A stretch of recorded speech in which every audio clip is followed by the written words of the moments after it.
get more personal with who Jesus was and why that's so important. You know, a lot of people back then didn't believe that Jesus was who he said he was. And even though he did all these marvelous things in the book of John, there was 8 specific miracles that they mentioned, and these are insane. I mean, we're talking back in these times now. Imagine in these times you see somebody who claims to be the Son of God, right?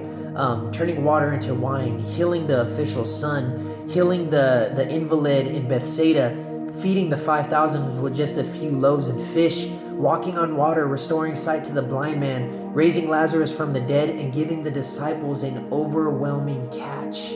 Now, can you imagine all of these miracles being performed in front of you, things that you can see, and still not believe?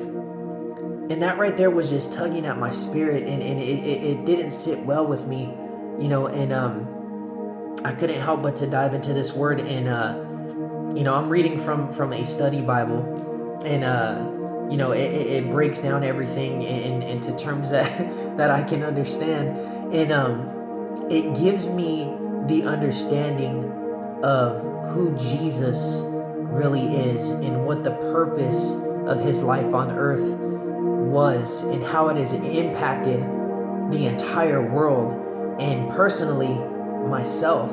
You know, he says things like, I am the bread of life, I am the light of the world, I am the gate, I am the good shepherd, I am the resurrection and the life, I am the way and the truth and the life, I am the true vine.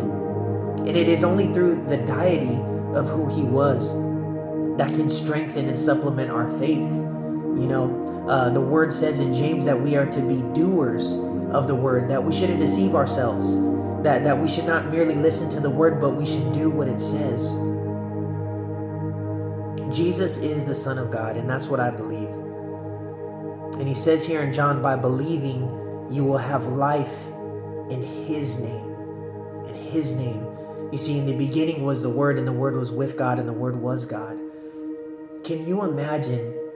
The creator of the heavens and the earth knew you before you were in the womb, and he set you apart, and he called you by name, and he wants to commune with you. He wants to spend time with you. He wants to take away everything that you have been dealing with lately. And I feel like this word right here is for somebody who feels like they are not worthy or they cannot be forgiven. Well, I want to tell you something. There's someone out there who wants to take this all away from you, and there's only one person who can take it all away from you, and his name is Jesus. This is just such good news. And anybody hearing this right now who is struggling with thinking that they have to fix their ways before they come to Christ, that they have to adjust themselves, that they need to shift a couple things over in their life so they can get right with Christ, I'm here to tell you right now that that is not the case. Christ will meet you where you're at. You see, the wonderful thing about God is that he is omnipresent, that he is everywhere, and he will meet you where you're at, and he welcomes you with open arms, and he wants to wrap those arms around you so tight, and he wants you to experience the love that he has for you. And it breaks my heart to know that there's a lot of people out there that will never get to experience the love and the life that Jesus wants for you. But right now, I'm telling you, there is an opportunity, and it's presented to you right through this video. If not through this video, through other things that you have seen, or maybe through people. Maybe God has opened up a way for you to accept him in your life, and you haven't because you're scared. And I'm here to tell you that it's okay. One of the most famous verses in the Bible, I mean, this is back in Sunday school. It's one of the things that we learn, and there's a reason for that. And the verse is John 3:16. For God so loved the world that he gave his one and only begotten Son, so that whoever believes in him shall not perish, but have everlasting life. The Son of Man came and paid the ultimate price for mine and your sin, and he wants to take away all this stuff that you're dealing with. But what you have to understand is all of that was taken away when he hung on that cross for you and I. They beat him unrecognizable. They spit in his face. They plucked the hairs from his beard. They jammed a crown of thorns in his head. They nailed him to the cross through his hands and his feet, and he hung on there. And in the midst of all of this, when he could have sent angels down from heaven to destroy the people that they were doing for what they were doing to him, he said, God, forgive them, for they know not what they do. I'll tell you one thing, there is not a love alive that exists here on this world that is deeper than what the love of God has for you. And he set you apart. And he wants you to know that he loves you in spite of all the mistakes that you have made in this life. There's nothing that you can do that can separate you too far from God to where you cannot be forgiven or you cannot be saved. And I'm here to tell you right now that as a follower and as a believer in Christ, that if he can change me, and if he could change the people that I love, and if he could change a lot of the nasty things that happen in this world, he can change you. And he wants to change you from the inside out. I want you to hear this word today, and I want you to accept it. I want you to believe it. There was no one before him. There will be none after him. For he is the same today, yesterday, and forever. That is the God that I serve. That is the God that wants you to serve him and to be with him in all of eternity.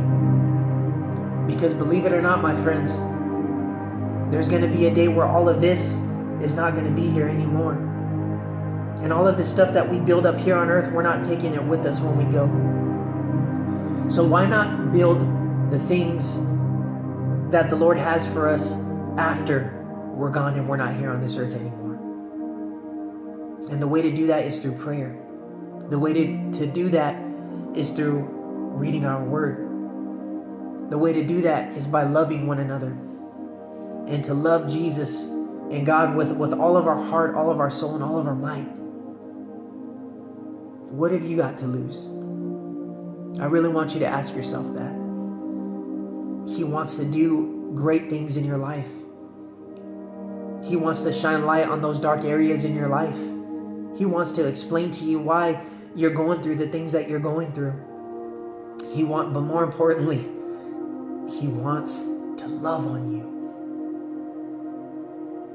The King of Kings and the Lord of Lords wants to love on you. And it's a love far greater than a man has for a woman. It's and vice versa. It's far greater than a mother and father have for their children. It's far greater than anything that you can ever experience in this life, but you have to be willing to accept it. And I pray with all of my heart that you will accept it tonight. I love you very much. If nobody's ever told you that, I'm sorry. But I want to tell you personally that even though I don't know you, I love you. And I'm sorry for everything that is happening in your life right now. I'm sorry that you had to witness certain things, and I'm sorry that you're going through what you're going through. But I want to let you know that there's only one person and one being that can take away all the hurt and all the pain. And his name is Jesus Christ. He loves you, and I love you. Till next time.